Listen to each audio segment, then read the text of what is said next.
Hello dear students, हमने प्रश्नावली जो एक नंबर थी परिमेय संख्या वो हमने कंप्लीट कर ली थी।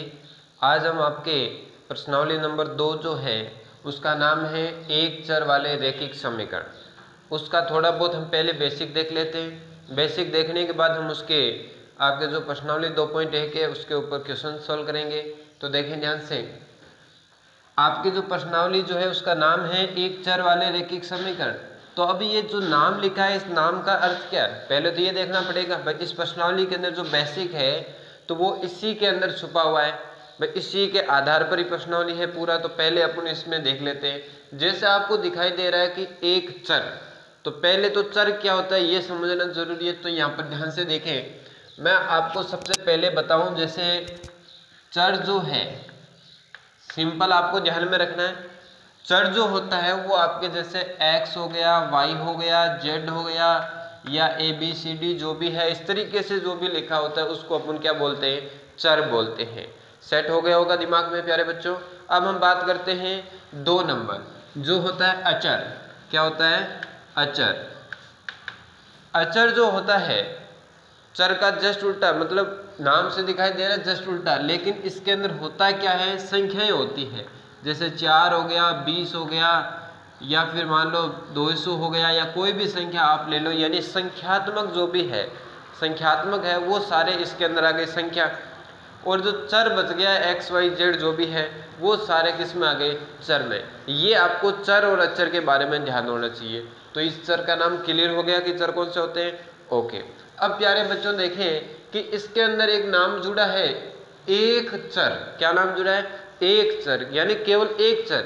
इस प्रश्नावली में आप जो भी पढ़ेंगे उसमें केवल एक जो लाइन होगा यानी अपने समीकरण होगा उसमें केवल एक ही चर मिलेगा, 2 चर आपको नहीं मिलेंगे। कैसे, अभी मैं बताऊंगा।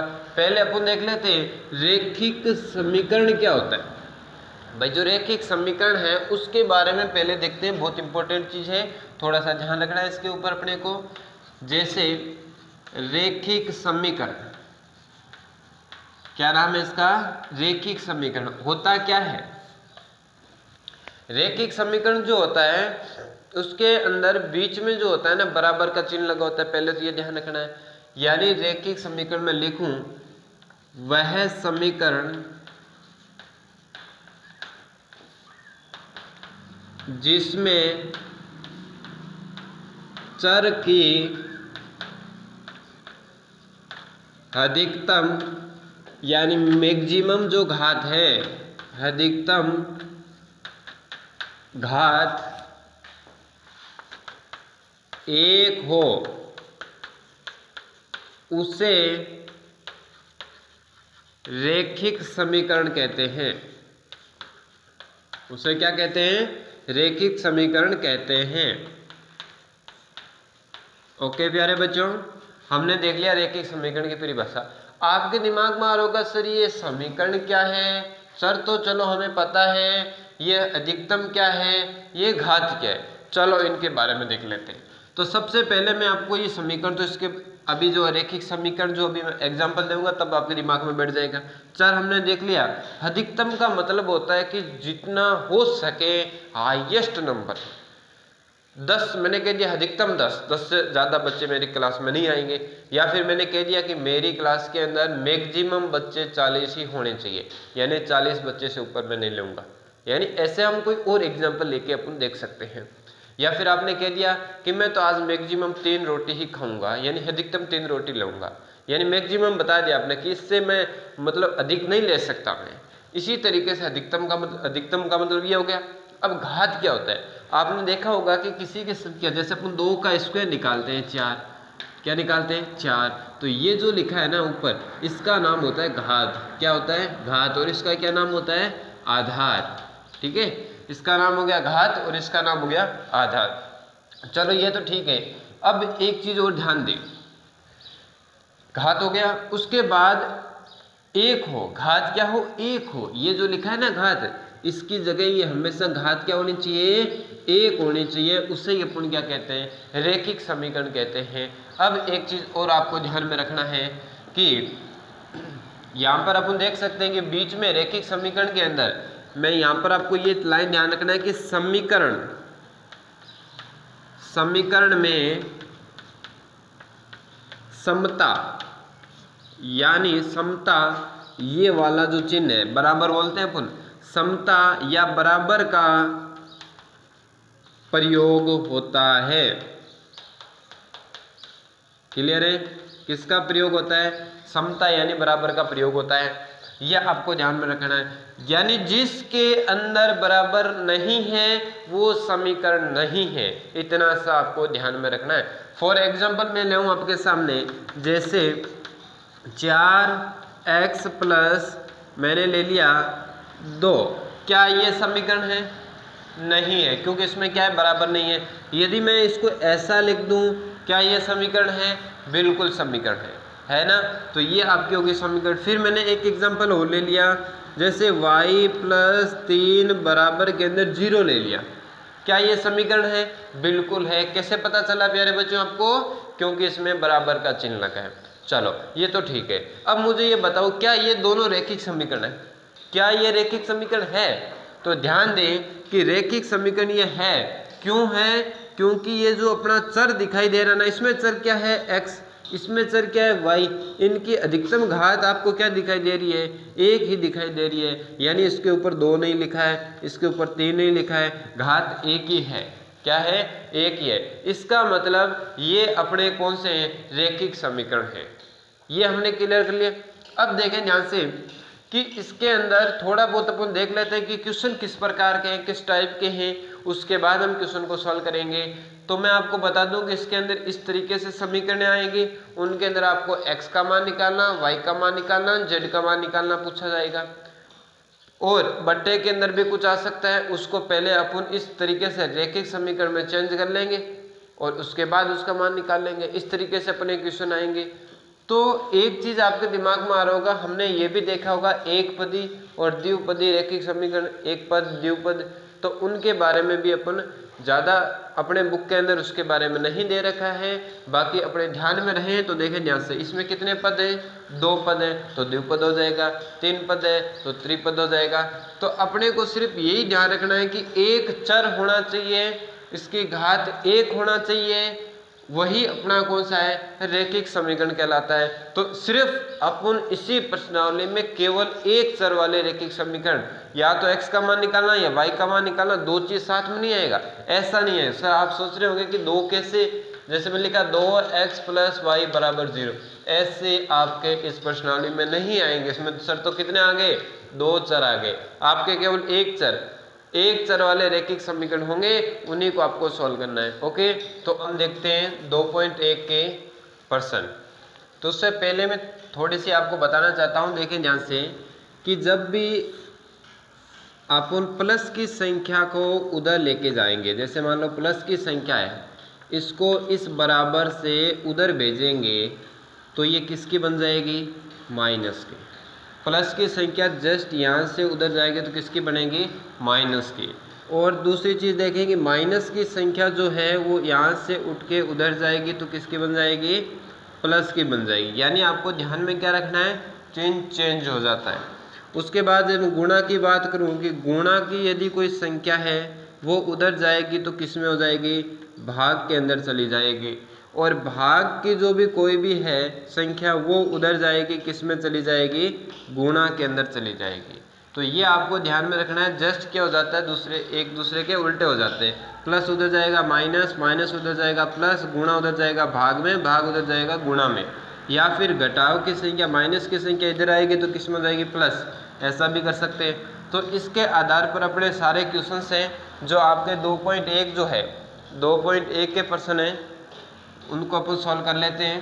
पहला क्वेश्चन देखें इसके अंदर,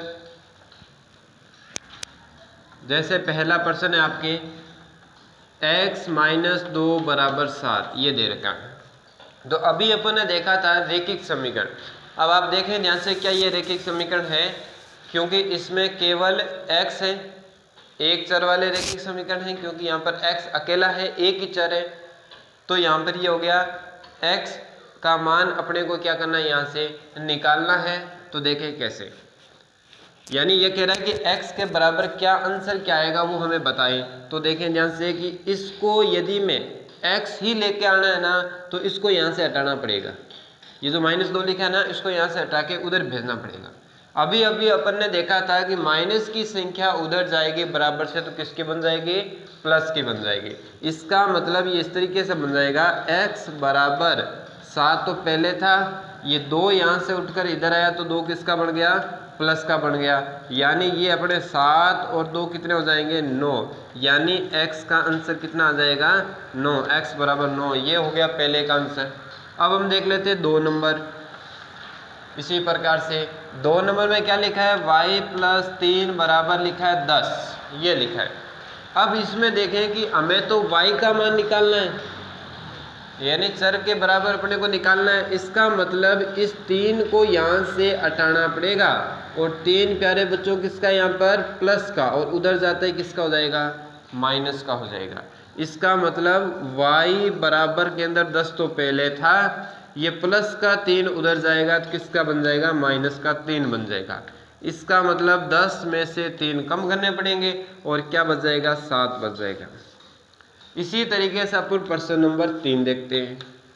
3 नंबर के अंदर ये यहाँ पर दे रखा है, देखिए 6 बराबर z + 2 दे रखा है। 2 को ऐसे लिख देता हूँ मैं। अब ध्यान से देखें कि अब की बार तो इधर आ गया चर, इनके अंदर तो इधर आ रहा है, तो क्या करें? तो या तो एक काम ये करें कि पहले उठा के इसको चेंज कर लेते हैं, इसको इधर लिख लेते हैं, इसको इधर लिख लेते हैं, क्योंकि बराबर के अंदर जो वैल्यू लिखी है वो एक दूसरे के बराबर होती है। चाहे इसको इधर लिखो चाहे इधर लिखो, कोई चेंज नहीं होगा। और या फिर इसको इधर भेज दो, z आ जाएगा। तो अपन इसको चेंज कर लेते हैं, यानी मैं इसको ऐसा लिख सकता हूँ, यानी z + 2। इस टर्म को मैंने इधर लिख दिया, इसको इधर लिख दिया, कोई चेंज नहीं करना है। बराबर का मतलब बराबर है। जैसे अपन कांटा का देखते हैं ना, मान लो दोनों तरफ वजन बराबर है, मान लो एक तरफ 5 किलो का मतलब चीनी रखी है 5 किलो, और एक तरफ 5 किलो का वाट रखा है। वाट उधर रख दो, चीनी इधर रख दो, तो भी क्या है? बराबर। वैसा ही काम हम इसके अंदर कर दिया। अब ध्यान से देखें कि ये जो अपना लिखा है प्लस का 2, इस प्लस के 2 को हम उधर भेजेंगे तो किसका हो जाएगा? उधर जाके माइनस का। यानी ये इस तरीके से बन जाएगा, 6 - 2 बन जाएगा, क्योंकि बराबर में 6 तो पहले था, 2 उधर जाते ही माइनस का बन गया, और 6 में से 2 कम हो जाएंगे, अपने क्या बच जाएंगे? 4 बच जाएंगे। यानी z का आंसर क्या आ जाएगा? 4। उसके बाद हम देखते हैं नेक्स्ट क्वेश्चन जो है आपका 4 नंबर प्रश्न देखते हैं। सेम सारे एक ही प्रकार के क्वेश्चन है, ध्यान से देखते रहे, समझ में आ जाएगा। और दोबारा आप खुद भी इनको सॉल्व करें। 4 नंबर प्रश्न है अपना, उसके अंदर लिखा है 3/7 और प्लस के अंदर x बराबर के अंदर 17/7 लिखा है। यही लिखा है 17/7। अब क्या करें? इसके अंदर ये जो 3/7 लिखा है, हमें तो चर का मान निकालना है, यानी x का मान निकालना है। इसका मतलब इसको तो इधर ही रखना है, इसके आजू बाजू में जो भी लिखा है उसको उधर भेज दो। यानी यहाँ पर 3/7 लिखा है, ये उधर जाएगा तो किसका बन जाएगा? माइनस का। पूरे को ही लेके जाना है उठा के, इस पूरे को ही उठा के उधर लेके जा रहा। तो यहाँ पीछे क्या बचा? x बराबर में क्या है? 17/7। ये वाला इधर प्लस का है पूरा, उधर जाके किसका बन जाएगा? माइनस का 3/7 बन जाएगा। उसके बाद इनको सॉल्व करेंगे। हमने परिमेय संख्या के अंदर देखा था कि जब भी नीचे वाला सेम हो तो उस समय हम सीधा ही लिख देंगे 7 का 7, ऊपर वाले सीधा ही लिख देंगे, कोई चेंज नहीं करेंगे, सीधा ही लिख दिया। अब क्या करेंगे कि 17 में से 3 कम कर देंगे, यानी क्या बचेगा? 14, और बट्टे में क्या है अपने? 7 है। जैसे ही हम 7 का इसमें भाग भी जा रहा है तो दे दो, जहाँ तक हो रहा है वहाँ तक अपने को सॉल्व करना है। तो 7 के पाड़े में 14 कितनी बार आता है अपने? 2 बार। तो आंसर क्या आ जाएगा अपना? 2 आ जाएगा। उसके बाद अपन बात करते हैं प्रश्न नंबर 5 की। 5 नंबर में क्या लिखा है? 6x बराबर में क्या है? 12। ये है अपना 5 नंबर प्रश्न। अब देखें ध्यान से, हमें तो x का मान निकालना है, इसका मतलब 6 को क्या करना है? हटाना है। अब एक चीज़ ध्यान दें कि सर यहाँ पर तो ये 6 प्लस का है, माइनस का है, मतलब माइनस तो है नहीं, आप सोचेंगे प्लस का है, जबकि ये प्लस का नहीं है, ये गुणा के अंदर है। तो आपको मैं एक छोटी सी चीज़ बता रहा हूँ, उसको ध्यान में रखना है कि जब भी ऐसी कोई भी संख्या लिखा हो और बीच में कोई चिन्ह नहीं लगा हो उसका मतलब वहाँ पर किसका चिन्ह है, गुणा का चिन्ह है। ये आपको क्या करना है, ध्यान में रखना है। इसका मतलब इन दोनों के बीच में कोई चिन्ह नहीं है तो बीच में गुणा का चिन्ह है, और गुणा की जो वैल्यू होती है वो उधर जाती है बराबर से, तो किसकी बन जाती है प्यारे बच्चों, भाग की बन जाती है। अभी अभी अपन ने देखा था। तो यहाँ पर ये जो 6 है वो उधर जाएगा तो किस में चला जाएगा, भाग में चला जाएगा, यानी 12 के बट्टे में आ जाएगा। 6 भाग में आ गया, यानी भाग में आ गया। अब जैसे इसका भाग देंगे, भाग भी जा रहा है, 12 जो है वो 6 के पाड़े में कितनी बार आता है, 2 बार आता है, तो क्या आ जाएगा, 2। आ रहे होंगे आपको क्वेश्चन समझ। उसके बाद अपन देखते हैं प्रश्न नंबर 6। अपना प्रश्न नंबर 6 इसको देख लेते हैं। ये भी सिंपल ही है, सारे क्वेश्चन एक ही पैटर्न पर आधारित हैं, तो आपको एक एक चीज़ पर ध्यान देना है कि माइनस की संख्या उधर जाके प्लस बन जाती है और प्लस की संख्या उधर जाके माइनस की बन जाती है, इनको आपको ध्यान में रखना है। अब देखें अपन प्रश्न नंबर 6 को सॉल्व कर रहे हैं। t/5 बराबर 10। आपको यहाँ पर किसका मान निकालना है, चर का यानी t का। इसका मतलब ये 5 को हटाना है, और ये 5 जो है वो किसके अंदर लिखा है, 5 जो है इसके नीचे लिखा है बट्टे के अंदर। ये किसका चिन्ह है, भाग का चिन्ह है, यानी 5 भाग में, और भाग वाला जो है वो भाग वाली वैल्यू उधर जाएगी तो किस में बनेगी, गुणा के अंदर बनेगी। इसका मतलब ये 5 जो है वो भाग में उधर जाके गुणा में बनेगा, तो t बराबर 10 गुणा 5 बन जाएगा, यही बनेगा। अब क्या बन जाएगा, देखिए इसको क्या कर लेते हैं, गुणा कर लेते हैं। 5 का 5, एक 0 लगा दो, यानी 50 आपके पास क्या आ गया, आंसर आ गया। ये हो गया 6। फिर देखते हैं 7 नंबर। 7 नंबर में इस तरीके से दे रखा है 2x बट्टे में 3 बराबर के अंदर क्या है, 18 है। अब क्या करें, इसमें ऊपर भी नीचे भी, ऊपर भी और नीचे भी, तो 2 काम कर सकते हैं। एक तो अपन ये 2/3 को सीधा ही लेके जा सकते हैं, और या फिर एक एक को करके लेके जाना है। तो अपन इस तरीके से करते हैं। देखो पहले तो इसको हटाओ, ये जो 3 लिखा है ना इसको हटाओ। 3 किसके अंदर है, 3 किसके अंदर है, 3 नीचे बैठा है ना, तो 3 तो भाग के अंदर है, तो भाग वाली वैल्यू उधर जाती है तो किस में चली जाती है, गुणा में। तो ये 3 उधर चला जाएगा, पीछे बचेगा 2x बराबर में क्या है, 18। ये 3 यहाँ पर भाग में था, इधर आके किस में बन गया, गुणा में बन गया। 3 किस में बन गया, गुणा में। अब क्या करेंगे, इस 2 को हटाते हैं, उसको एक बार गुणा नहीं करेंगे, लास्ट में करेंगे। अब इस 2 को भी हटाना है क्योंकि हमें तो x निकालना है। तो यहाँ पर मैंने अभी भी बताया था, जब बीच में कोई चिन्ह नहीं हो तो क्या होता है, गुणा, और गुणा की वैल्यू उधर जाती है किसमें, भाग में। इसका मतलब 18 गुणा 3 था बराबर में, ये 2 इसके क्या आ गया, भाग में आ गया। अब 2 के पाड़े में भाग जा रहा है, 2 के पाड़े में 18 आता है, कितनी बार आता है, 9 बार आता है। अब क्या करेंगे, ऊपर तो बच गया 9, और क्या बच गया 3, बाकी तो कट गया, यानी 2 के पाड़े में 18 या 9 बार, 9 और 3 का 3। अब इसको क्या कर लेंगे, आपस में गुणा कर लेंगे, तो क्या बन जाएगा, 27 बन जाएगा। ये आपका आंसर हो गया प्रश्न नंबर 7 का। इसी प्रकार हम देखते हैं प्रश्न नंबर 8। 8 ये दे रखा है 1.6 बराबर y बट्टे में क्या है, 1.5 है, पॉइंट के अंदर दे रखा है। आपको पॉइंट वाले गुणा आना चाहिए।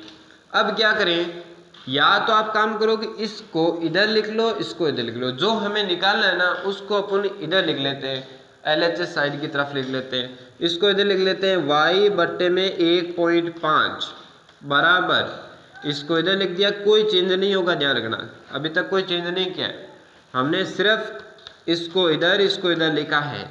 अब क्या करेंगे कि ये जो 1.5 बट्टे में है, ये किस में है, बट्टे में यानी भाग में, और भाग वाला उधर जाएगा किसमें, गुणा में। यानी इस तरीके से बन जाएगा y बराबर 1.6 इंटू 1.5 बनेगा, ये तो बनेगा। अब क्या हो जाएगा, y बराबर, इन दोनों को क्या करना है आपस में। अब मैं आपको ध्यान ये देना है कि पॉइंट वाले गुणा कैसे करते हैं। आपको पहले 16 और 15 को गुणा कर लो, सीधे क्या कर लो, 16 और 15 को गुणा करो, फिर अपन पॉइंट लगाएंगे। तो 6 पंजे क्या हो जाएंगे अपने, 30 हो जाएंगे, और 5 और 3 कितने हो जाएंगे, 8 हो जाएंगे, और ये हो जाएगा 6, ये हो जाएगा अपना 1, यानी क्या बन गया 0, और ये अपने क्या हो जाएंगे 14, एक यहाँ से 2, यानी यहाँ पर बन गया 240। तो मैं लिख दूँ 240। अब ये 240 जो लिखा है इसमें पॉइंट लगाना है, तो आप यहाँ देखें पॉइंट के बाद कितना अंक है 1, इसमें पॉइंट के बाद कितना अंक है 1, 1 रे कितने हो गए 2, यानी 2 छोड़ के कहाँ से छोड़ोगे इधर से, जिस हाथ से आप लिख दो, या फिर अपन बोल सकते हैं कि इकाई अंक से छोड़ेंगे 2, तो यहाँ पर आ जाएगा अपना पॉइंट। ये क्या हो गया इसका आंसर आ जाएगा, यानी y बराबर 2.40 आंसर आ गया। उसके बाद देखें नेक्स्ट प्रश्न नंबर 9। प्रश्न नंबर जो 9 है उसको देखें ध्यान से, 12 ही प्रश्न है आपके इसमें, तो 9 नंबर देख लेते हैं। अभी 9 नंबर में दे रखा है अपने को 7x - 9 बराबर के अंदर क्या है 16। अब क्या करेंगे कि यहाँ पर इधर भी है इधर भी है, तो पहले किसको हटाएं, पहले जो जोड़ में लिखा है उनको हटा दो, जोड़ घटाव में लिखा है उनको हटाना है, यानी उधर भेजना है। ये किसका है, ये है माइनस का 9, और उधर जाके किसका बन जाएगा प्लस का 9 बन जाएगा, यानी 7x बराबर 16 प्लस 9 बन जाएगा। यानी 7x बराबर 16 और 9 को क्या कर देंगे अपन जोड़ देंगे, और क्या बन जाएगा 25 बन जाएगा। अब क्या करेंगे 7 जो है वो यहाँ पर क्या है गुणा के अंदर है, और ये गुणा में है उधर जाता है तो किस में बन जाता है भाग में चला जाएगा, यानी 25 बट्टे में क्या आ जाएगा 7। क्या 7 का भाग जा रहा है 25 में नहीं जा रहा है, तो अपन ये इसका क्या लिख देंगे आंसर लिख देंगे। आ रहा होगा आपको समझ में। अब देखते हैं 10 नंबर, कौन सा क्वेश्चन 10 नंबर प्रश्न। 10 नंबर प्रश्न के अंदर क्या है, 10 नंबर प्रश्न जो है आपके पास ये है, इसको देखें ध्यान से। 14y - 8 बराबर के अंदर 13, इसको कैसे सॉल्व करें। तो इसमें भी ये सेम ही क्वेश्चन आगे देखें, इसी तरीके से आ गया सेम। तो क्या करें सबसे पहले इसको हटाएं, ये किसका है ये है माइनस का 8, उधर जाएगा किसका बन जाएगा प्लस का 8, यानी 14y बराबर 13 प्लस 8 बन जाएगा। अब क्या बनेगा 14y बराबर ये प्लस का बन गया, इसका मतलब दोनों को जोड़ेंगे, और दोनों को जोड़ेंगे तो क्या बन जाएगा 21 बन जाएगा। 13 और 8 अपने कितने होंगे 21। अब यहाँ पर ये जो 14 लिखा है वो किस में प्यारे बच्चों पता चल रहा होगा आपको, बीच में कोई चिन्ह नहीं है तो गुणा में, और गुणा वाली वैल्यू उधर जाती है तो किस में भाग में, यानी y बराबर 21/14। 14 के पहाड़े में 21 तो नहीं आता है, लेकिन एक चीज हो सकता है कि दोनों में भाग जा रहा है किस किस का 7 का। तो देखें कितनी बार कैसे जाता है भाई। 7 के पहाड़े में 14 कितनी बार आते हैं 2 बार आता है, 7 के पहाड़े में 21 कितनी बार आता है 3 बार आता है, तो 3/2 क्या आ जाएगा अपना आंसर आ जाएगा। उसके बाद देखते हैं प्रश्न नंबर 11। 2 प्रश्न और हैं, 11 नंबर और 12 नंबर को देख लेते हैं। सिंपल है बहुत ही, देखें ध्यान से 11 नंबर प्रश्न। 11 नंबर में 17 प्लस 6 क्यूब बराबर में क्या है 9। 17 प्लस 6 क्यूब बराबर 9, ठीक है। अब देखें ध्यान से, इसके अंदर क्या करें भाई, इसको तो हटाना नहीं है क्योंकि क्यू का मान निकालना है, इसका मतलब पहले इसको हटाएंगे। ये आपको किसका दिखाई दे रहा है, आपको प्लस का दिखाई दे रहा है, इसके आगे वाला चिन्ह देखना है, ये प्लस का ना, उधर जाएगा तो किसका बन जाएगा माइनस का, यानी पीछे बचेगा 6 क्यूब बराबर में 9। ये 17 उधर जाके किसका बन गया माइनस का बन गया, यानी 6 क्यूब बराबर। अब क्या करेंगे 9 में से 17 घटाएंगे, तो आप थोड़ा सा सोचे कि 9 में से घटा रहे हैं 17, बड़ा कौन है 17, छोटे में से बड़ा घटा रहे हैं तो उत्तर किस में आएगा माइनस में, पहली चीज तो। अब इसको जैसे ही घटाएंगे तो 17 में से 9 को घटा दो, क्या बचेंगे अपने 8, क्या बचेंगे 8, वो किसके बचेंगे माइनस के। अब ध्यान से देखें कि ये 6 को भी हटाना है। अब दोनों के बीच में प्यारे बच्चों कोई चिन्ह नहीं लगा है, इसका मतलब क्या है गुणा, और गुणा वाली वैल्यू उधर जाती है तो किस में चली जाती है भाग में चली जाती है। तो अब इसमें क्या कहेंगे भाग देंगे, दोनों में किसका भाग जा रहा है सेम संख्या का भाग जा रहा होगा, आपको दिखाई दे रहा होगा। तो इसमें जा रहा है 2 का भाग, तो 2 के पाड़े में ये आता है 4 बार, ये आता है आपके 3 बार, तो आंसर क्या आ जाएगा माइनस का 4/3। अब देख लेते हैं आपका लास्ट वाला क्वेश्चन 12 नंबर क्या है, x + 3 और +1 बराबर में क्या है 7/15। इसके अंदर क्या करें भाई, इसमें क्या करें, भाई x तो यहाँ बैठा है तो इसको निकालना है। तो पहला काम तो मैंने कहा था कि जो अलग जोड़ प्लस के अंदर लिखा है ना, जोड़ घटाव गुणा, उसको हटाते हैं। पहले इस प्लस वाले को उधर भेजते हैं, प्लस वाला एक उधर जाएगा, किसका बनेगा, माइनस का 1 बनेगा। यानी x बटे में 3 बराबर में 7/15 और ये 1 उधर जाके किसका बन जाएगा, माइनस का बन जाएगा। अब ये ऐसा बन गया। अब क्या करें, पहले इसको सॉल्व करो। 7/15 में से 1 घटाना, ऐसा नहीं करना है कि 7 में से 1 घटा दिया 6/15 लिख दिया, यही करोगे आप। आपको क्या करना है कि बट्टे में 1 लगा दो, लगाने के बाद ये लघुत्तम लेके आपको सॉल्व करना पड़ेगा, जो अपने परिमेय संख्या पहली प्रश्नावली में सीखा था। अब देखें ध्यान से, यहाँ दोनों के अंदर लघुत्तम क्या आ रहा है आपके 15। और एक चीज मैं आपको और बता दूं कि जब भी एक तरफ 1 आ जाए ना, उस समय हम तिरछा गुणा कर देंगे। क्या कर देंगे, वज्र गुणा कर देंगे। कैसे, 1 को 7 से गुणा करो 7, ये वाला माइनस, इसको गुणा करो 15, ये हो गया। या फिर आप 15 में 15 का भाग दो, 1 को 7 से गुणा करो 7, 1 का भाग दो 15 में 15 को 1 से गुणा करो 15, वैसे करो, बात एक ही है। अब क्या बनेगा, x बटे में 3 बराबर के अंदर 7 को क्या करेंगे, 7 में से 15 घटाएंगे, जबकि छोटे में से बड़ा घटाएंगे तो उत्तर किस में आएगा, माइनस में। चलो घटा के देखते हैं। तो ये अपने क्या बचेंगे, 8 और बट्टे में क्या है, 15, माइनस के 8 बट्टे क्या आ जाएंगे, 15 आ जाएंगे। ये 3 अभी बैठा है, इसको भी हटाते हैं। 3 किसके अंदर है, भाग में, नीचे बैठा है ना, और उधर जाते हैं किस में हो जाएगा, गुणा में। माइनस का 8/15 और ये उधर जाके गुणा में बन जाएगा 3। अब देखें 3 के पाड़े में 15 आता है, यानी 3 के पाड़े में 3 एक बार, 15 कितनी बार, 5 3 15 यानी 5 बार। ऊपर तो अपने क्या आ गया, ऊपर क्या आ गया, देखें यहाँ से 8 ही बचा है। 8 को पाड़ा एक बार 8, 8 का पाड़ा एक बार 8, बट्टे में क्या है अपना 5, तो x का आंसर क्या आ गया, 8/5 आ गया। ये हो गए अपने प्रश्नावली कंप्लीट। कौन सी, 2.1 एक चर वाले रैखिक समीकरण। हमने पूरा ध्यान से पूरे प्रश्नों को बेहतरीन तरीके से समझा। आप इन क्वेश्चन को अपनी फेयर कॉपी में लिखेंगे और बढ़िया तरीके से समझे। कोई भी दिक्कत हो, कैसी भी दिक्कत हो इस प्रश्नावली के अंदर, तो मुझे कमेंट बॉक्स के अंदर बता दें कि हाँ मुझे ये क्वेश्चन समझ में नहीं आया, उसको हम दोबारा देख लेंगे। और अपने चैनल को सब्सक्राइब, शेयर और दूसरे बच्चों को भी भेज देना, लाइक कर देना, लाइक वगैरह किया करो, जिससे हमें भी लगे हाँ हमारे प्यारे बच्चों को अच्छा लग रहा है, हम आपके लिए और बेहतरीन तरीके से कुछ लेके आए। धन्यवाद प्यारे बच्चों।